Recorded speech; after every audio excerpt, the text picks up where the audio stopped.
नमस्ते। पाकिस्तान चीन की चालबाजी समझ गया है। अगर ऐसा नहीं है तो फिर आखिर वह जिनपिंग के बजाय ट्रंप के गुणगान क्यों कर रहा है। हाल ही में पाक के सेना प्रमुख असीम मुनीर ने वाशिंगटन का दौरा किया था। अब पाकिस्तान के वायुसेना प्रमुख जहीर अहमद बाबर भी वाशिंगटन पहुंचे हैं। खास बात यह है कि यह पिछले एक दशक में किसी पाकिस्तानी वायुसेना प्रमुख की पहली अमेरिका यात्रा है।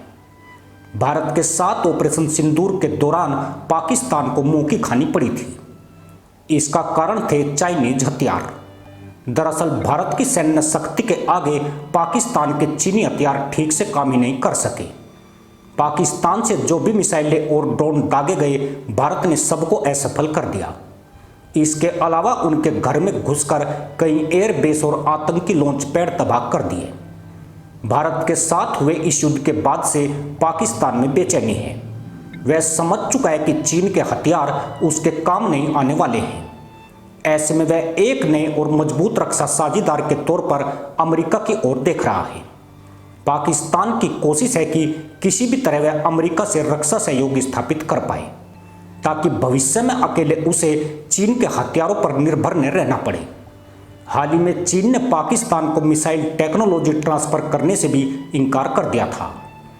पाकिस्तान को इस बात का भी अंदाजा है कि जिस तरह से चीन के साथ पाक की दोस्ती बढ़ी है, उससे अमेरिकी खुश नहीं है।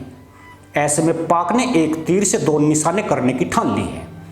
पाक पहले तो अमेरिका से अपनी दोस्ती फिर से बढ़ाना चाहता है, दूसरा वह चीन के उपकरणों और हथियारों पर अपनी निर्भरता कम करना चाहता है, ताकि अगर फिर से वह युद्ध में जाए तो ऑपरेशन सिंदूर जैसा हाल न हो। भारत के ऑपरेशन सिंदूर का क्रेडिट डोनाल्ड ट्रंप ने लेने की कोशिश की है। भारत इसे द्विपक्षीय निर्णय बता रहा है, जबकि पाकिस्तान पूरी तरह ट्रंप की भाषा बोल रहा है और सीज फायर के लिए उन्हें श्रेय भी दे रहा है। पाकिस्तान ने तो ट्रंप के लिए नोबेल शांति पुरस्कार तक की मांग कर दी है।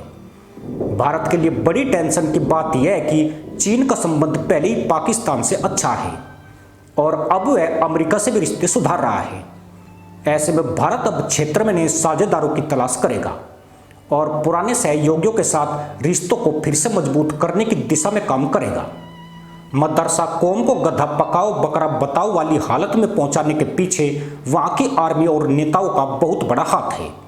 पाकिस्तानी कौम को भारत का डर दिखाकर वहां की आर्मी अपना खजाना लबालब भर रही है, जबकि वहां के विधायक और सांसद का वेतन 4 गुना किया जा रहा है।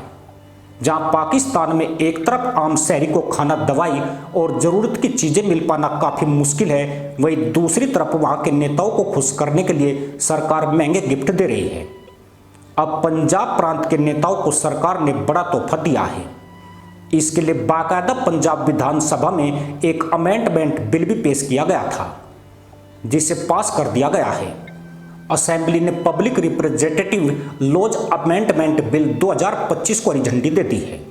इस बिल के मुताबिक जिन मंत्रियों को पहले 1 लाख रुपए मासिक वेतन के बदले 74,000 रुपए हॉलीडे अलाउंस मिलता था, उन्हें अब छुट्टी के दौरान पूरे महीने का वेतन मिलेगा। मंत्रियों को अब छुट्टी के दौरान बिना किसी कटौती के 9,60,000 रुपए मिलेंगे। पंजाब विधानसभा के अध्यक्ष को लीव अलाउंस के रूप में पूरे 9,50,000 पाकिस्तानी रुपए मिलेंगे, जबकि छुट्टी के दौरान डिप्टी स्पीकर को 7,75,000 रुपए का पूरा वेतन मिलेगा। नए मंजूर बिल के तहत सांसदों का वेतन 76,000 रुपए से बढ़ाकर 4 लाख रुपए कर दिया गया है। प्रांतीय मंत्रियों का वेतन 1,80,000 रुपए से बढ़ाकर 9,60,000 रुपए कर दिया गया है, जबकि पंजाब विधानसभा के अध्यक्ष का वेतन 1,25,000 रुपए से बढ़ाकर 9,50,000 रुपए कर दिया गया है। उपसभापति का वेतन 1,20,000 रुपए से बढ़ाकर 7,75,000 रुपए कर दिया गया है तथा संसदीय सचिवों का वेतन 83,000 रुपए से बढ़ाकर 4,51,000 रुपए कर दिया गया है। इसके अलावा विशेष सहायकों और सलाहकारों का वेतन 1 लाख रुपए से बढ़ाकर 6,65,000 रुपए कर दिया गया है। जब सेना और हुक्मरानी जनता को लूट रहे हैं, ऐसे में पाकिस्तान का भस्मासुर भी बेलगाम हो गया है। बलूचिस्तान की वीरान पहाड़ियों और तपती रेत के पीछे एक ऐसी कहानी पल रही है जो पाकिस्तान की नींव को अंदर से हिला रही है। साल 2025 के पहले 6 महीने पाकिस्तान के लिए किसी बुरे सपने से कम नहीं रहे। अलगाववादी संगठन बलूच लिबरेशन आर्मी यानी बीएलए ने दावा किया है कि उसने इस दौरान रोजाना औसतन 4 पाकिस्तानी सुरक्षा कर्मियों को मार गिराया है। यह रिपोर्ट ऐसे समय में सामने आई है जब पाकिस्तान सरकार और सेना पहले से ही आर्थिक संकट और सियासी अस्थिरता से जूझ रही है। जनवरी से जून 2025 के बीच उसने कुल 284 हमले किए, जिनमें 668 सुरक्षा कर्मी मारे गए। इतना ही नहीं, उसने यह भी बताया कि पाकिस्तान की खुफिया एजेंसियों के लिए काम कर रहे 58 एजेंटों की भी हत्या की गई। ये एजेंट अलग अलग तरीके से जासूसी कर रहे थे। बीएलए ने इन 6 महीनों में 45 सुरक्षा शिविरों और सैन्य स्टेशनों पर हमला किया, 131 सरकारी वाहन नष्ट किए, 121 बम धमाके और 3 आत्मघाती हमले किए, 125 से ज्यादा सरकारी हथियार लूट लिए और सबसे चौंकाने वाली बात, जफर एक्सप्रेस नाम की ट्रेन को हाईजैक कर लिया, जिसने अंतर्राष्ट्रीय मीडिया का भी ध्यान खींचा। इस रिपोर्ट ने पाकिस्तान की सुरक्षा व्यवस्था पर गंभीर सवाल खड़े कर दिए हैं।